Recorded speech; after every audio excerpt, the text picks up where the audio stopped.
Hey, you, look at me. Yes, I promise not to take your time today.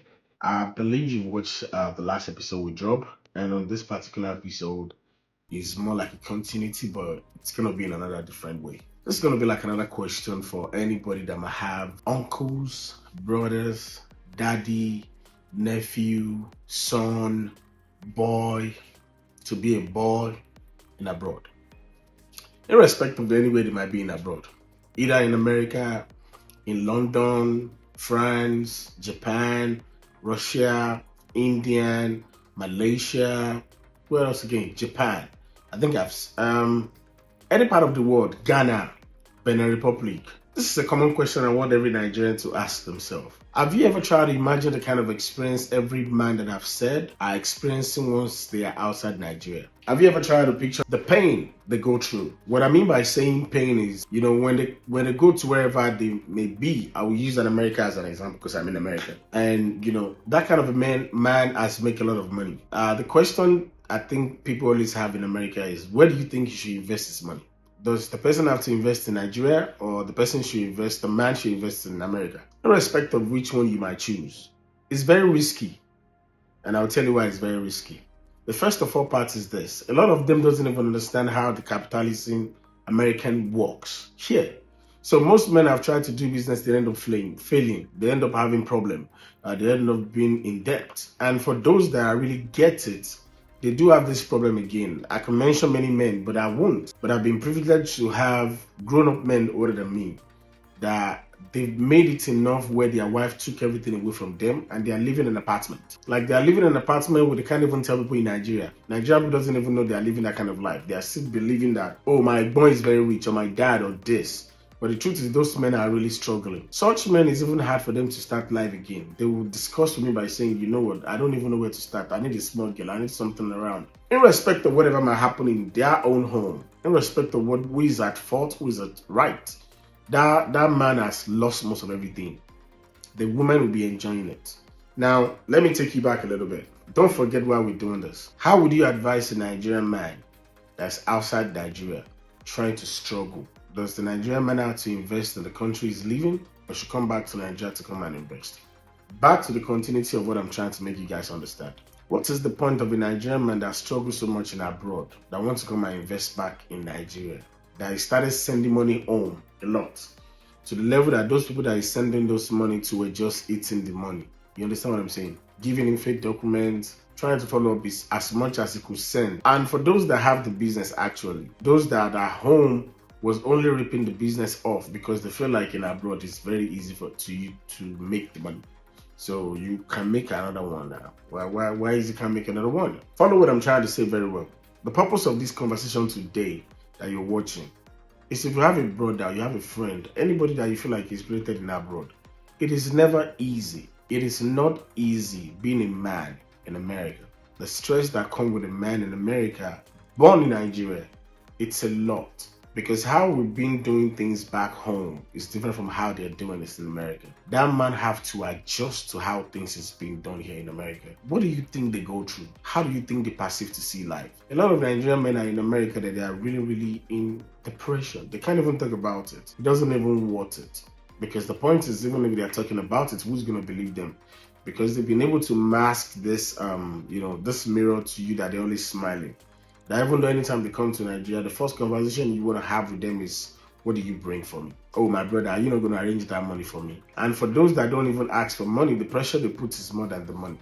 And then the Nigerian men are here. They don't even cooperate enough to want to be enough to tell themselves the truth. A lot of Nigerian men here are living fake life.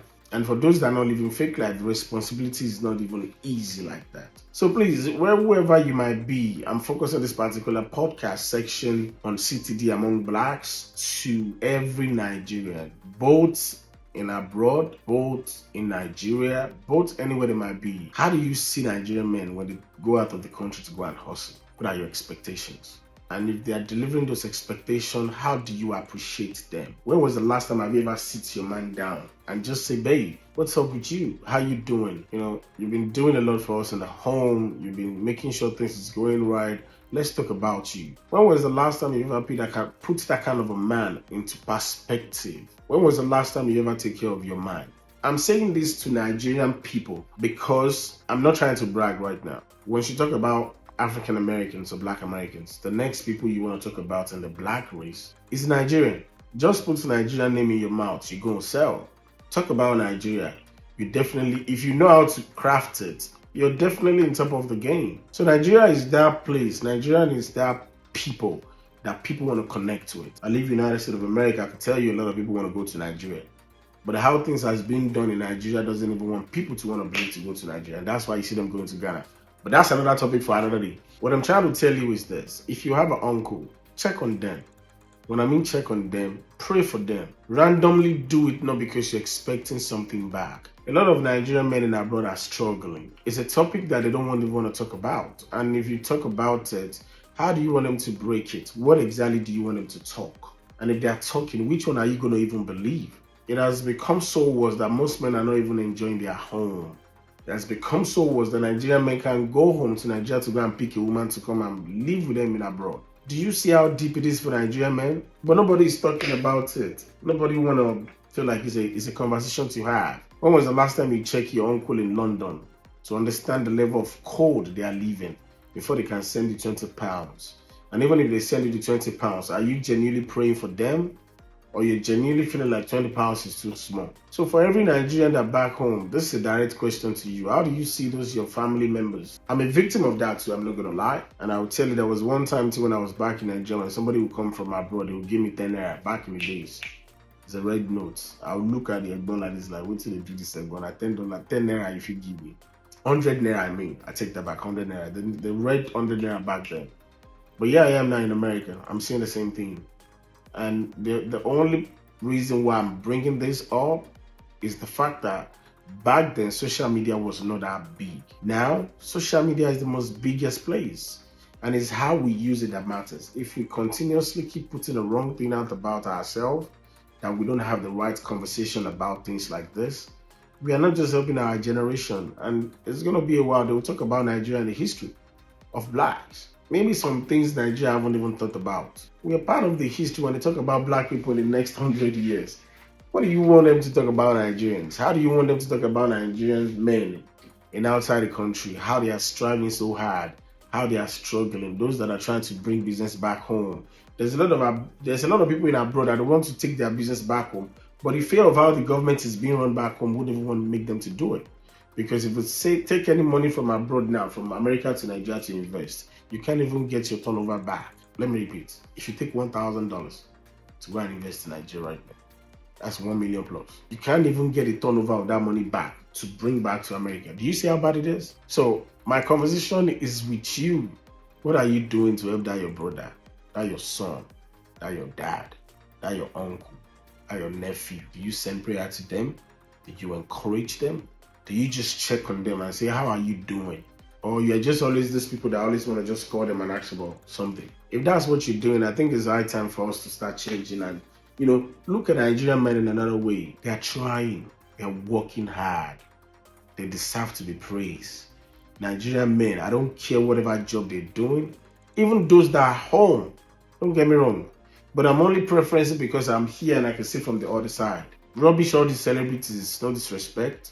They don't even understand. They only come here to do a show when they go back. Shout out to those men here that pay bills every month, taking care of their wife, their kids, and they still send money to you back home. Do you have an idea of how hard it is to make $1? Nigeria works by months. America works by hours. If you don't work, you don't get paid.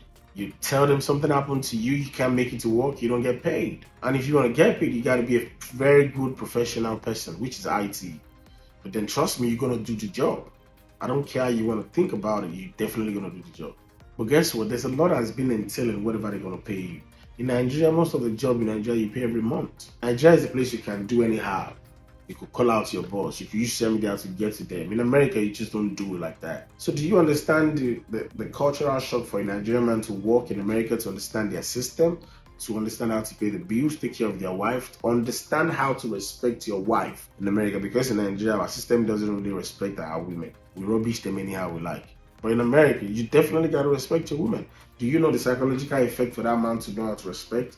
And for those women that when they brought you here, that you understand the philosophy of saying you have power, how you torment your husband, how you make them feel less of themselves. Like now that you have the power to, you're about to show them. When you show them, what's the benefit for you? What are you gaining? There's a lot of things that happen to Nigerian men abroad that they don't talk about, that nobody knows. It's not like because they don't even want to talk about it. If they tell you, what are you going to do? Can you solve their problem? So think about this thing that I said today. So for anybody that you know that is in abroad, try to check on them, pray for them. Tell them that you like them, you appreciate them, you value them. You just want to tell them that they should stay strong. Just for men, there's a lot we've been putting out there for women. Can somebody just appreciate those men in abroad? To send $1 to you is not a small thing. So if you have anybody that you want them to understand how to praise somebody in abroad, especially the men, send this video to them. It might trigger their minds to have a new thought about things that happen in abroad. And when I said abroad, I'm not just talking about America. I'm talking about people in every part that's outside Nigeria. Even if they're in Ghana, it is not easy, bro. And I think Nigeria can start doing better. The pressure that comes with being a man that stays outside Nigeria to want to invest in Nigeria or to want to even send money home, it's more than how you see it. This is CTD Among Blacks, and my name is Oyebanji Akins. If you like this video, share, follow, and keep watching us, because we're definitely going to be connecting all the dots as much as we can. And like I always say before I finish in every episode, whatever you're doing today that doesn't have to make sense to the world, as long as it's making sense to you and you can foresee how the future is going to go in a good way, not in a bad way, keep doing it. They'll definitely understand in the future. Thank you, and I see you till next week.